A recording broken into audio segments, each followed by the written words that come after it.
Baik, selamat pagi. Perkenalkan, saya Amanda Jun Wijaya, lulusan Desain Komunikasi Visual dari Universitas Multimedia Nusantara. Saat ini saya memiliki ketertarikan pada desain visual yang tentunya berfokus pada komunikasi brand, khususnya pada pembuatan poster produk, logo, serta fotografi. Dan saya juga terbiasa mengerjakan proyek desain yang mengutamakan mood, konsep, estetika, serta kejelasan pesan pada desain. Saya juga mampu bekerja secara terstruktur, terbuka terhadap masukan, dan terus mengembangkan kemampuan saya di bidang desain. Baik, untuk pertanyaan berikutnya, apa yang melatar belakangi ketertarikan saya pada bidang desain? Ketertarikan saya pada desain grafis berawal dari ketertarikan saya pada ilustrasi serta visual yang mampu mempengaruhi pola pikir seseorang. Tentunya hal itu terdapat pada sebuah produk, brand. Nah, hal ini membuat saya tertarik tentang bagaimana sebuah poster, logo, atau foto itu dapat membangun identitas dan menarik perhatian audiens. Hal ini menjadi dorongan yang besar untuk saya dalam mendalami desain serta mengasah skill saya. Untuk pertanyaan selanjutnya, apa kelebihan utama yang saya miliki yang relevan dengan posisi yang saya ambil? Kelebihan utama yang saya miliki dari sisi hard skill, saya memiliki kemampuan dalam pembuatan desain poster produk, pengembangan logo, serta fotografi, dan pengelolaan visual lainnya, yang tentunya mendukung dalam hal branding. Saya juga terbiasa menggunakan software desain untuk menghasilkan visual yang rapi dan sesuai kebutuhan, seperti Adobe Illustrator, Adobe Photoshop, After Effects, dan sebagainya. Untuk pertanyaan selanjutnya, apa kekurangan atau keterbatasan yang saya miliki sebagai seorang desainer? Kekurangan saya adalah terkadang saya terlalu fokus pada hasil visual agar terlihat maksimal, seperti detail-detail kecil, sehingga membutuhkan waktu lebih dalam dan lebih lama dalam proses pengerjaan. Namun hal ini saya terus belajar untuk mengatur waktu dan menentukan bagaimana caranya memprioritaskan hal yang utama agar tetap dapat bekerja secara efisien tanpa mengurangi kualitas. Baik, untuk pertanyaan berikutnya, apa proyek desain yang pernah saya kerjakan dan paling merepresentasikan kemampuan saya? Baik, untuk proyek desain yang paling merepresentasikan kemampuan saya itu adalah ada salah satu proyek yang paling merepresentasikan pembuatan desain poster untuk lomba mengenai iklim change serta fotografi mengenai profil Pancasila. Hal ini, proyek ini tidak hanya membuat desain tapi juga mengambil foto produk serta mengelolanya menjadi visual yang menarik.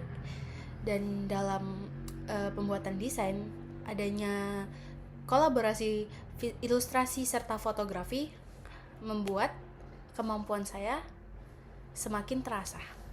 Baik, untuk pertanyaan berikutnya, bagaimana proses kerja saya mulai dari menerima brief hingga menghasilkan desain yang final? Baik, untuk proses kerja saya dimulai dari memahami brief seperti tujuan desain, target audiensnya, dan karakter brand seperti apa yang akan dibuat desainnya. Dan proses kerja itu tidak hanya dimulai dari brief, namun juga dapat dimulai dari melakukan riset referensi terlebih dahulu, seperti apa target audiensnya dan apa relevansi konsep visual yang akan diproduksi. Setelah menentukan konsep, proses eksekusi dapat disesuaikan dengan kebutuhan desain, seperti pembuatan ilustrasi, branding dapat membuat dengan vektor di Adobe Illustrator atau pengambilan foto yang diperlukan. Di tahap akhir, setelah melakukan riset dan proses eksekusi, saya melakukan evaluasi kembali dan revisi agar hasil desain sesuai dengan kebutuhan yang diminta.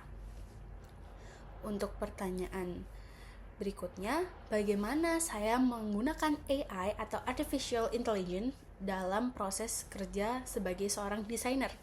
Baik, sebagai seorang desainer, saya menggunakan Artificial Intelligence sebagai alat bantu dalam mencari referensi visual, eksplorasi ide, dan proses brainstorming. Nah, AI ini saya gunakan sebagai partner kerja saya, yang dimana saya tetap menggunakan sesuai dengan kebijakan dan mengontrol konsep serta hasil akhir desain agar tetap sesuai dengan kebutuhan brand serta memiliki nilai yang orisinal. Baik, untuk pertanyaan berikutnya, bagaimana cara saya menyikapi revisi atau masukan yang berbeda dengan pendapat saya? Baik, untuk menyikapi hal ini, revisi adalah bagian yang penting tentunya dalam proses kerja serta kolaborasi. Nah, pada hal revisi, saya akan memahami terlebih dahulu bagaimana masukan yang diberikan. Kemudian, saya menyelesaikan desain sesuai kebutuhan. Namun, jika terdapat perbedaan pendapat, saya akan mengkomunikasikannya kembali secara profesional untuk mencapai solusi yang terbaik. Dan hal ini saya juga menetapkan batasan dalam proses revisi, seperti mengelompokkan revisi minor untuk dikerjakan secara bersamaan dengan revisi lainnya, serta merekap seluruh masukan agar proses pengerjaan tetap efisien serta terarah.